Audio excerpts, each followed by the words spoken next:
the Dayton Flyers. Some news going on with the Dayton Flyers this past week.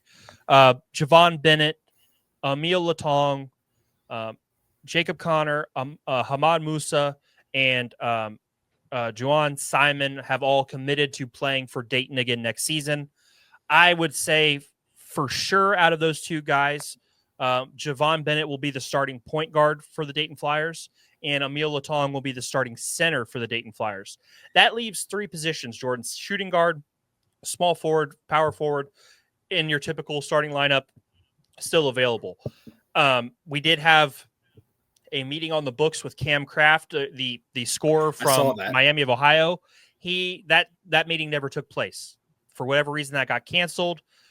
The rumor is that Hamad Musa's recommitment to Dayton canceled that meeting.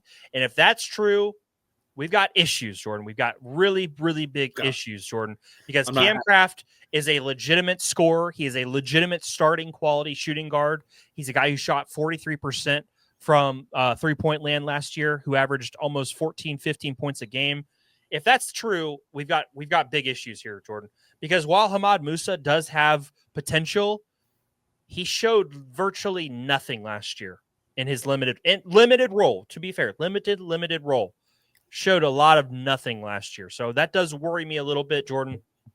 Jacob Connor's back, a guy who I've been very hard on, a local guy. I should probably ease up a little bit, but I need to see more from him. I just don't think we've got to see his full game.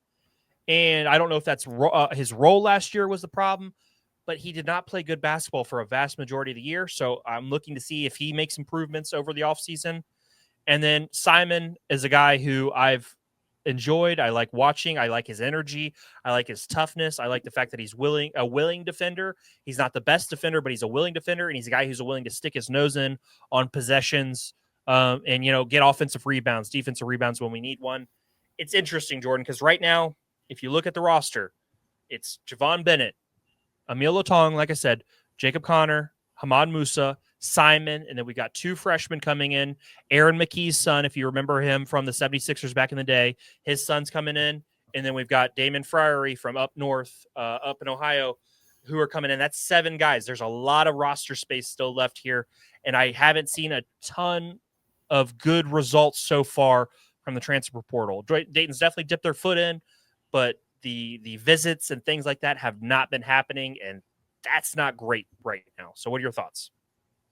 I won't harp on it too much because you went into it with great detail. But Doug, I'm underwhelmed. That's where I'll cap it with any kind of language or anything else that that I'm feeling about it personally. So I'm not going to go in a swear jar twice tonight.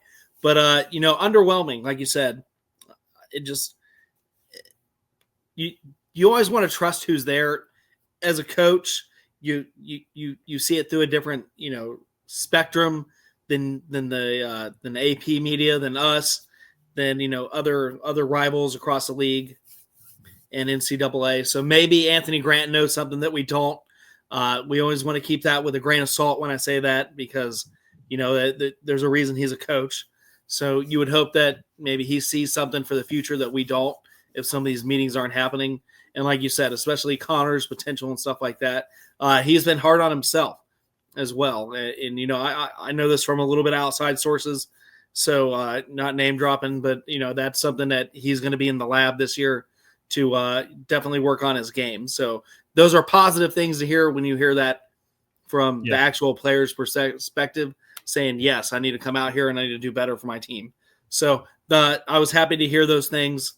And, hopefully that delivers results. Maybe that's one of the reasons why, Anthony Grant, and it's not just on Grant, the university has to write the check when it comes to these NIL guys. So maybe the athletic director just has got to get it together, but we'll see how it plays out. I'm not sure how long the window is open for it becomes available again. So I apologize to our viewers for not knowing that top hand. But, it's just been underwhelming as we're all start, stop, and finish. You went over a lot of statistics, a lot of the names that were moving around. I'm not going to re-harp on that and sound like a broken record. But, hopefully we get a big splash coming up here soon.